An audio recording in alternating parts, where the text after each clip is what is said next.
जय श्री राधे। श्री हरिवंश राधा वल्लभ लाल की जय। हरिवंश महाप्रभु की जय। परम पूज्य गुरुदेव महाराज की जय। श्री चैतन्य महाप्रभु की जय। बहुत बहुत स्वागत है सभी का श्री चैतन्य चरितावली में। आज हम श्रवण करेंगे बहुत प्यारा अध्याय। इसका नाम है शांतिपुर में अद्वैताचार्य के घर। और इसे शुरू करने से पहले एक बार हरि नाम गा लेते हैं। मेरे साथ साथ आप भी गाएं। हरे कृष्ण कृष्ण कृष्ण हरे हरे, हरे राम राम राम हरे हरे, हरे कृष्णा। राधे राधे। श्री राधे। तो महाप्रभु ने संन्यास ले लिया है और वो भ्रमण कर रहे थे राण देश में। अब वहां से भगवान आए हैं हमारे प्रभु कहाँ? शांतिपुर में अद्वैताचार्य के घर। चलिए सुनते हैं। इधर महाप्रभु से विदा होकर दुखित हुए चंद्रशेखर आचार्य नवद्वीप की ओर चले। उनके पैर आगे नहीं पड़ते थे। कभी तो वे रोने लगते, कभी पीछे फिरकर देखने लगते कि संभव है प्रभु दया करके हमारे पीछे पीछे आ रहे हो। कभी भ्रमवश होकर आप ही आप कहने लगते, प्रभु आप आ गए, अच्छा हुआ। फिर थोड़ी देर में अपने भ्रम को दूर करने के निमित्त चारों ओर देखने लगते। थोड़ी दूर चलकर बैठ जाते और सोचने लगते, अब मेरे जीवन को धिक्कार है। प्रभु के बिना अब मैं नवद्वीप कैसे रह सकूंगा? अब मैं अकेला ही लौटकर नवद्वीप कैसे जाऊं? पुत्र वियोग से दुखी वृद्धा सची माता जब मुझसे आकर पूछेंगी कि मेरे लाल को, मेरे प्राण प्यारे पुत्र को, मेरी वृद्धावस्था के एकमात्र सहारे को, मेरी आंखों के तारे को, मेरे दुलारे निमाई को तुम कहाँ छोड़ आए, तब मैं उस दुखनी माता को क्या उत्तर दूंगा? जब भक्त चारों ओर से मुझे घेर कर पूछेंगे, प्रभु कहाँ हैं, वे कितनी दूर हैं, कब तक आ जाएंगे, तब इन हृदय को विदीर्ण करने वाले प्रश्नों का मैं क्या उत्तर दूंगा? क्या मैं उनसे यह कह दूंगा कि प्रभु अब लौट कर नहीं आएंगे, वे तो वृंदावन को चले गए? हाय, ऐसी कठिन बात मेरे मुख से किस प्रकार निकल सकेगी? यदि वज्र का हृदय बनाकर मैं इस बात को प्रकट भी कर दूं, तो निश्चय ही बहुत से भक्तों के प्राण पखेरु तो उसी समय प्रभु के समीप ही प्रस्थान कर जाएंगे। भक्तों के बहुत से प्राण रहित शरीर ही मेरे सामने पड़े जाएंगे। उस समय मेरे प्राण किस प्रकार शरीर में रह सकते हैं? खैर, इन सब बातों को तो मेरा वज्र हृदय सहन भी कर सकता है, किंतु उस पति परायणा पतिव्रता विष्णु प्रिया के करुण क्रंदन से तो पत्थर भी पिघलने लगेंगे। जब वह मेरे लौट आने पर समाचार सुनेगी, तो अपने हृदय विदारक रुदन से दिशा विदिशाओं को व्याकुल करती हुई, पति के संबंध में जिज्ञासा करती हुई एक ओर खड़ी होकर रुदन करने लगेगी। तब तो निश्चय ही मैं अपने को संभालने में समर्थ ना हो सकूंगा। सभी लोग मुझे धिक्कार देंगे, सभी मेरे काम की निंदा करेंगे। जब उन्हें पता चलेगा कि प्रभु के संन्यास संबंधी सभी कृत्य मैंने ही अपने हाथ से कराए हैं, जब उन्हें यह बात विदित होगी कि मैंने ही प्रभु को सन्यासी बनाया, तो वे सभी मिलकर मुझे भांति भांति से धिक्कारेंगे। उन सभी प्रभु के भक्तों के दिए हुए अभिशाप को मैं किस प्रकार सहन कर सकूंगा? इससे तो यही उत्तम है कि मैं गंगा जी में कूदकर अपने प्राणों को गवा दूं। यह सोचकर वे जल्दी से गंगा किनारे पहुंचे और गंगा जी में कूदने के लिए उद्यत हुए। उसी समय उन्हें प्रभु की बातों का स्मरण हो आया। प्रभु ने माता के लिए और भक्तों के लिए बहुत बहुत प्रेम संदेश भेजा है। उनके संदेश को ना पहुंचाने से मुझे पाप लगेगा। मैं प्रभु के सम्मुख कृतघ्न कहलाऊंगा। कौन जाने प्रभु लौट कर आते ही हों।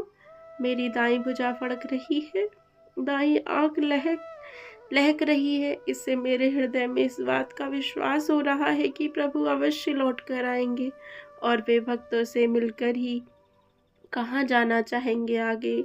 इन विचारों के मन में आते ही उन्होंने गंगा जी में कूदकर आत्मघात करने का अपना विचार त्याग दिया और वहीं गंगा जी की रेती में प्रभु का चिंतन करते हुए बैठ गए। उन्होंने मन में स्थिर किया कि खूब रात्रि होने पर घर जाऊंगा, तब तक सब लोग सो जाएंगे और मैं चुपके से अपने घर में जाकर छिप जाऊंगा। मेरे नवद्वीप आने का किसी को पता ही ना चलेगा। इसीलिए गंगा जी की बालुका में अकेले बैठे बैठे उन्होंने संपूर्ण दिन बिता दिया। खूब अंधकार होने पे वे गंगा जी के पार हुए और लोगों से आंख बचाकर अपने घर पहुंचे। घर पहुंचते ही नगर भर में इनके लौट आने का समाचार बात की बात में बिजली की तरह फैल गया। जो भी सुनता वही इनके पास दौड़ा आता और आते ही प्रभु के संबंध में पूछता। ये सबको धैर्य बताते हुए कहते, हाँ, प्रभु शीघ्र ही लौट कर आएंगे। इतने में ही पुत्र के समाचारों के लिए उत्सुक हुई वृद्धा माता अपनी पुत्रवधू को साथ लिए हुए आचार्य रत्न के घर आ पहुंची। जिस दिन से उनका प्यारा निमाई घर छोड़कर गया है, उसी दिन से माता ने अपने मुख में अन्न का दाना तक नहीं दिया। उनकी दोनों आंखें निरंतर रोते रहने के कारण सूज गई। गला बैठ गया, संपूर्ण शरीर शक्तिहीन हो गया, उठकर बैठने की भी शक्ति नहीं। किंतु चंद्रशेखर आचार्य के आगमन का समाचार सुनते ही जाने माता के शरीर में कहां से बल आ गया। वह दौड़ी हुई आचार्य के घर आई। विष्णु प्रिया भी उसका वस्त्र पकड़े पीछे पीछे रोती हुई आ रही थी। माता को आते देखकर आचार्य संभ्रम के सहित एकदम खड़े हो गए। चारों ओर से भक्तों ने आप माता के लिए रास्ता छोड़ दिया। माता ने आते ही चंद्रशेखर को स्पर्श करना चाहा, किंतु अपने शोक के आवेग को सह न सकने के कारण बीच में ही हार निमाई,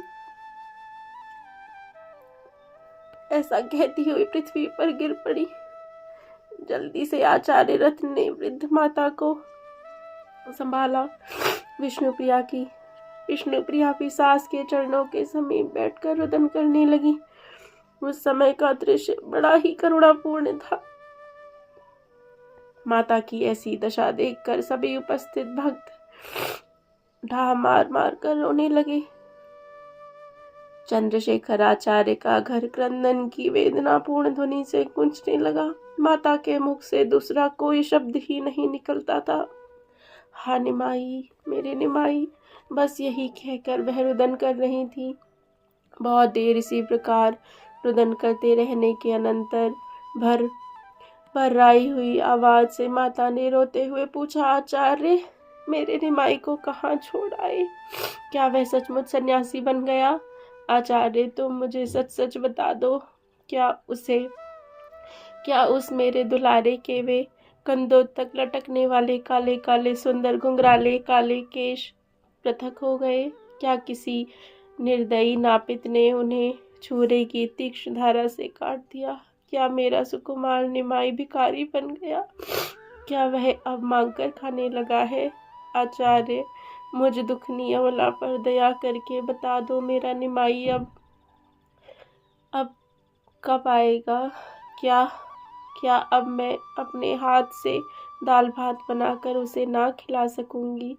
क्या अब भूख लगने पर वह मुझसे बालकों की भांति भोजन के लिए आग्रह ना करेगा? क्या अब वह मेरे कलेजे का टुकड़ा मुझसे अलग ही रहेगा? क्या अब मैं उसे अपनी छाती से चिपटाकर अपने तन की तमन्ना मिटा सकूंगी? क्या अब मैं उसके स्निग्ध बालों का मस्तक सूंघ कर सुखी ना बन सकूंगी? आचार्य तुम बताते क्यों नहीं? तुम्हें मुझ कंगालिनी पर दया क्यों नहीं आती? तुम मौन क्यों हो रहे हो? मेरे प्रश्नों का उत्तर क्यों नहीं देते? आचार्य माता के इतने प्रश्नों को सुनकर मौन ही बने रहे। केवल वे आंखों से अश्रु बहा रहे थे। आचार्य को इस प्रकार रोते देखकर माता समझ गई कि मेरे निमाई ने जरूर संन्यास ले लिया। इसीलिए वह अधीरता प्रकट करती हुई कहने लगी, आचार्य, तुम मेरे निमाई का पता मुझे दो। वह जहाँ भी कहीं होगा मैं वहाँ जाऊंगी। वह चाहे कैसा भी सन्यासी क्यों ना बन गया हो, है तो मेरा पुत्र ही। मैं उसके साथ साथ रहूंगी। जिस प्रकार अपने बछड़े के पीछे पीछे दुबली और वृद्धा गौ रंभाती हुई चलती है, उसी प्रकार मैं निमाई के पीछे चलूंगी। आचार्य, मैं निमाई के बिना जीवित नहीं रह सकती। तुम मेरे ऊपर इतनी कृपा करो, मेरा निमाई कहाँ भी हो वहीं मुझे ले जाकर उसके पास पहुंचा दो। अब वह घर घर से भात के दाने मांगकर खाता होगा। कोई मेरी जैसी वृद्धा दया करके थोड़ा भात दे देती होगी, कोई दुत्कार भी देता होगा, कोई बासी और सूखा भात भी उसकी झोली में डाल देता होगा।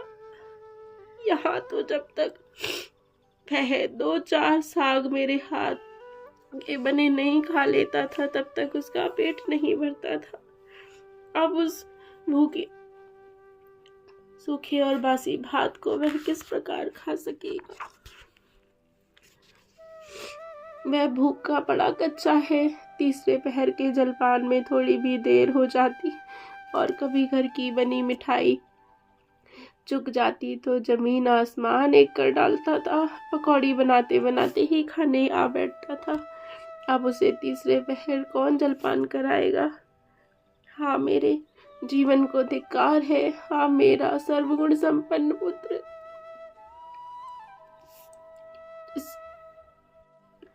जिसकी भक्त राजा से भी बढ़कर पूजा और प्रतिष्ठा करते थे, वह द्वार द्वार एक मुट्ठी चावल के लिए घूम रहा होगा। विधाता, तेरे ऐसे कठोर हृदय के लिए तुझे बार बार धिक्कार है, जो इतना रूप, लावण्य, सौंदर्य, पांडित्य और मान सम्मान देने पर भी तैने निमाई को घर घर का भिखारी बना दिया। बड़ी देर तक माता इसी प्रकार प्रलाप करती रही। कुछ धैर्य धारण करके आचार्य ने सन्यास की सभी बातें बता दी। उनके सुनते ही माता फिर बेहोश हो गई और विष्णु प्रिया भी अचेतन होकर सची माता के चरणों में गिर पड़ी। इस प्रकार रुदन करते करते आधी से अधिक रात्रि बीत गई। सची माता की बहन ने खाने के लिए बहुत अधिक आग्रह किया, किंतु माता ने कुछ भी नहीं खाया। उसी हालत में वह विष्णु प्रिया को लिए हुए रात्रि भर पड़ी रोती रही। प्रातःकाल आचार्य उन्हें घर पहुंचाए। इस प्रकार श्रीवास, वासुदेव, नंदनाचार्य, गंगादास आदि सभी भक्त बिना कुछ खाए पिए प्रभु के लिए अधीर होकर विलाप करते रहते थे। इस प्रकार तीसरे ही दिन नित्यानंद जी भी नवद्वीप आ पहुंचे।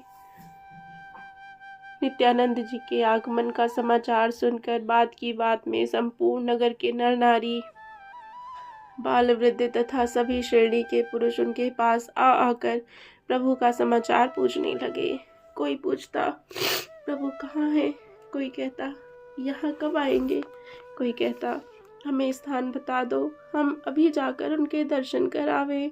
जो लोग महाप्रभु से द्वेष भाव रखते थे, वे भी अपने कुकृत्य पर पश्चाताप करते हुए नित्यानंद जी से रोते रोते अत्यंत ही दीन भाव से सरलता पूर्वक कहने लगे, श्रीपाद, हम दुष्टों ने ही मिलकर प्रभु को गृह त्यागी विरागी बनाया। हमारे ही कारण सन्यासी हुए वे हम ही लोग प्रभु को नवद्वीप से निर्वासित करने में कारण है। प्रभु, हमारी निष्कृति का भी कोई उपाय हो सकता है? दयालु गौरांग, क्या हम जैसे पापियों को भी क्षमा प्रदान कर सकते हैं? वे क्षमा चाहे ना करे, हम अपने पापों का फल भोगने के लिए तैयार हैं, किंतु वे एक बार कृपा की दृष्टि से हमारी ओर देख भर ले। क्या प्रभु के दर्शन हम लोगों को भी हो सकेंगे? क्या इस जीवन में गौरचंद्र के सुंदर तेज युक्त श्रीमुख के दर्शनों का सौभाग्य हम लोगों को भी प्राप्त हो सकता है। लोगों के मुख से ऐसी बातें सुनकर नित्यानंद जी सभी से कहते, महाप्रभु बड़े दयालु हैं। उनके हृदय में प्राणी मात्र के प्रति दया के भाव हैं। उनका शत्रु या अप्रिय कोई भी नहीं। वे अपने अपकार करने वालों के प्रति भी प्रेम प्रदर्शित करते हैं। वे तुम लोगों के ही प्रेम के वशीभूत होकर फुलिया होते हुए शांतिपुर जा रहे हैं। शांतिपुर में वे आचार्य अद्वैत के घर ठहरेंगे। तुम सभी लोग वहीं जाकर प्रभु के दर्शन कर सकते हो। नित्यानंद जी के मुख से यह बात सुनकर कि प्रभु इस समय फुलिया में हैं, हरिदास के आश्रम पर होंगे और वहां से शांतिपुर जाएंगे, बस इस बात के सुनते ही लोग फुलिया की ओर दौड़ने लगे। कोई तो नाव पर पार होने लगे, कोई अपनी डोंगी को आप ही लेकर जाने लगे, कोई घड़ों के द्वारा ही गंगा जी को पार करने लगे। बहुत से उतावले भक्तों ने तो नाव, डोंगी और घड़ों की भी परवाह नहीं की। वे जैसे ही गंगा जी में कूद पड़े और हाथों के सहारे तैरकर पार पहुंचे। हजारों आदमी बात की बात में गंगा जी को पार करके फुलिया ग्राम पहुंच गए। प्रेम में उन्मत्त हुए पुरुष जोरों से हरि बोल की गगन भेदी ध्वनि करने लगे। उस महान कोलाहल को सुनकर प्रभु आश्रम से बाहर निकल आए।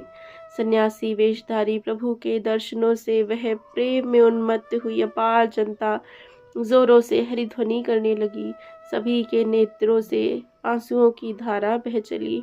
कोई कोई तो प्रभु के मुंडे हुए सिर को और उनके गेरुए रंग के वस्त्रों को देखकर जोरों से हा प्रभु हा हरि कहकर रुदन करने लगे।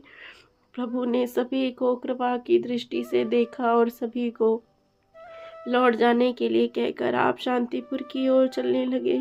प्रभु से भक्त उनके साथ ही साथ शांतिपुर को चले। कुछ लौटकर नवद्वीप आ गए।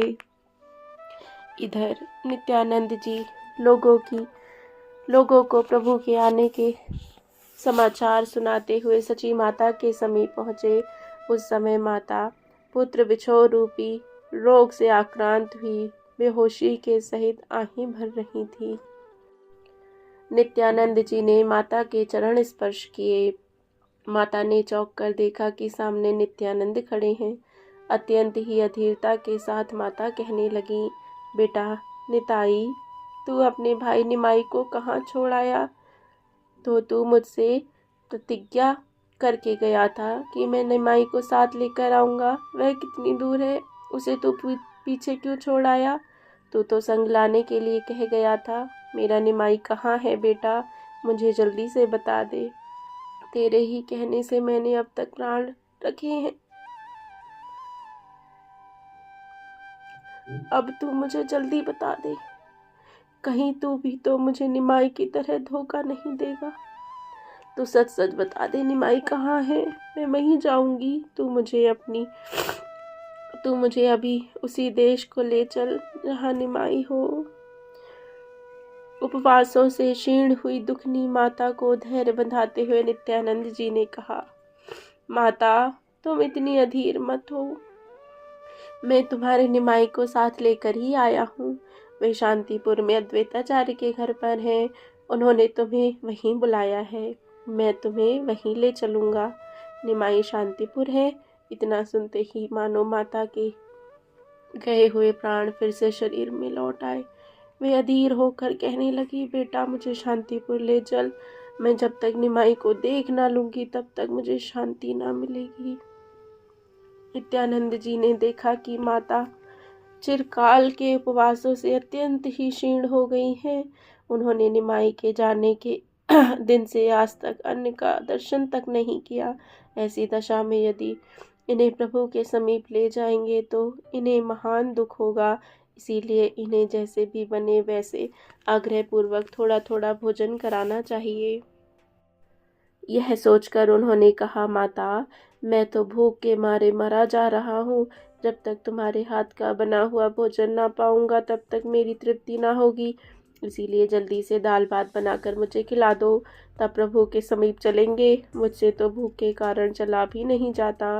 नित्यानंद जी की ऐसी बात सुनकर कुछ शंकित चित्त से माता ने कहा, निताई, तू मुझे छल तो नहीं रहा है? मुझे भोजन कराने के निमित्त ही तो निमाई के शांतिपुर आने का बहाना नहीं कर रहा तू मुझे सत्य सत्य बता दे, निमाई कहाँ है?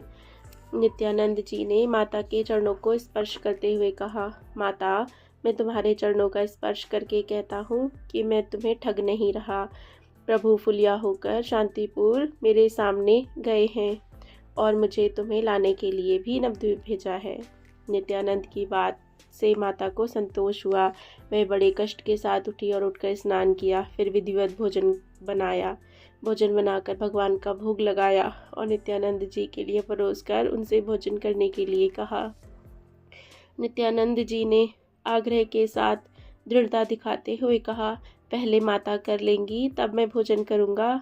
माता ने कहा, बेटा, मेरे भोजन को तो निमाई साथ ले गया, अब वही जब करावेगा तब भोजन करूँगी, उसके बिना देखे मुझे भोजन भावेगा ही नहीं।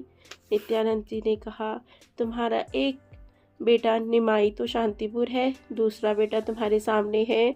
तुम अब भी भोजन ना करोगी तो मैं भी नहीं करता। मैं माता को बिना खिलाए भोजन कर ही नहीं सकता। माता ने कुछ आग्रह के स्वर में कहा, पहले तू कर ले तो तब मैं भी करूँगी, बिना तुझे खिलाए मैं कैसे खा सकती हूँ। नित्यानंद जी ने प्रेम पूर्वक बच्चों की भांति कहा, हाँ, यह बात नहीं है, मैं तो तुम्हें करा के ही भोजन करूँगा। अच्छा, तुम मेरी शपथ खाकर कह दो कि मेरे कर लेने के पश्चात तुम भी भोजन कर लोगी।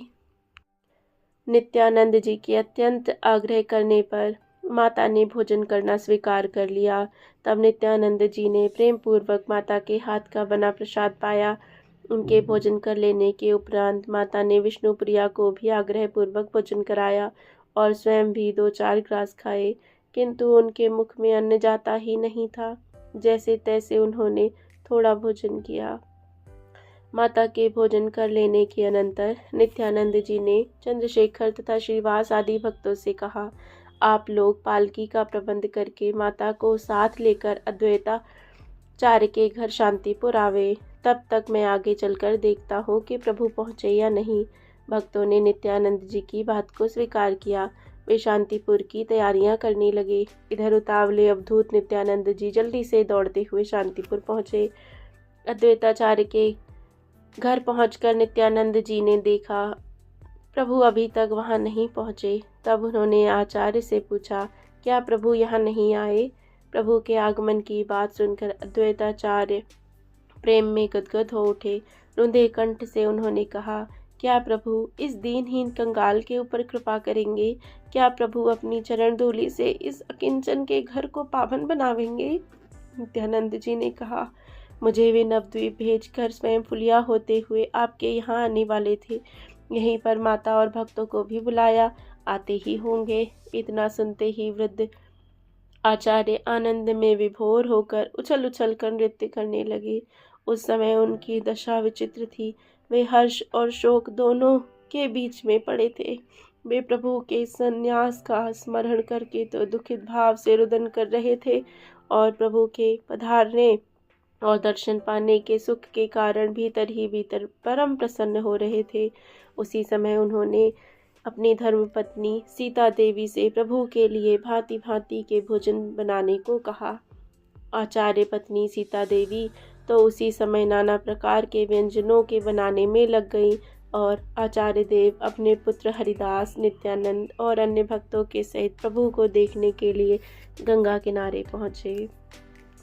गंगा किनारे पहुंचकर दूर से ही आचार्य ने देखा, बहुत से भक्तों से घिरे हुए, हाथ में दंड कमंडलू धारण किए, गेरुए रंग के वस्त्र पहने प्रभु जल्दी जल्दी शांतिपुर की ओर आ रहे हैं। दूर से देखते ही आचार्य ने पृथ्वी पर लौटकर साष्टांग प्रणाम किया। जल्दी से आकर प्रभु को दंड कमंडलू के सहित आचार्य के चरणों में गिर पड़े। उनके चरणों में हरिदास जी पड़े और इसी प्रकार एक दूसरे के चरणों को पकड़कर भक्त जोरों के सहित क्रंदन करने लगे। घाट पर के स्त्री पुरुष इस प्रेम दृश्य को देखकर आश्चर्यचकित हो गए। सभी इस अपूर्व प्रेम की प्रशंसा करने लगे। बहुत देर के अनंतर प्रभु स्वयं उठे। उन्होंने अद्वैताचार्य को अपने हाथों से उठाया और अपने चरणों के समीप पड़े हुए आचार्य अद्वैत के पुत्र अच्युत को प्रभु ने गोदी में उठा लिया और अपने रंगे वस्त्र से उसके शरीर की धूली पोंछते हुए कहने लगे, आचार्य तो हमारे पिता हैं, तुम्हारे भी वे पिता हैं क्या? तब तो तुम दोनों भाई भाई हुए, क्यों ठीक है ना? बताओ, हम तुम्हारे भाई नहीं हैं, हमें पहचानते हो? बालक अच्युत ने उत्तर दिया, प्रभु आप चराचर जीवों के पिता हैं, आपके पिता कौन हो सकते हैं? आप तो वैसे ही मुझसे हंसी कर रहे हैं।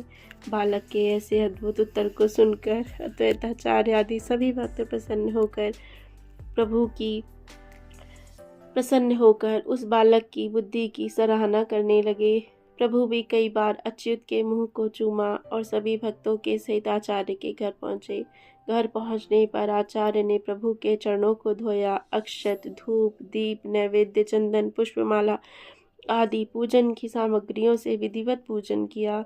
फिर प्रभु के पादों तक का स्वयं पान किया, भक्तों को बांटा और अपने संपूर्ण घर में छिड़का। प्रभु के पधारने के कारण आचार्य के आनंद का ठिकाना नहीं रहा। वे बार बार अपने सौभाग्य की सराहना करने लगे।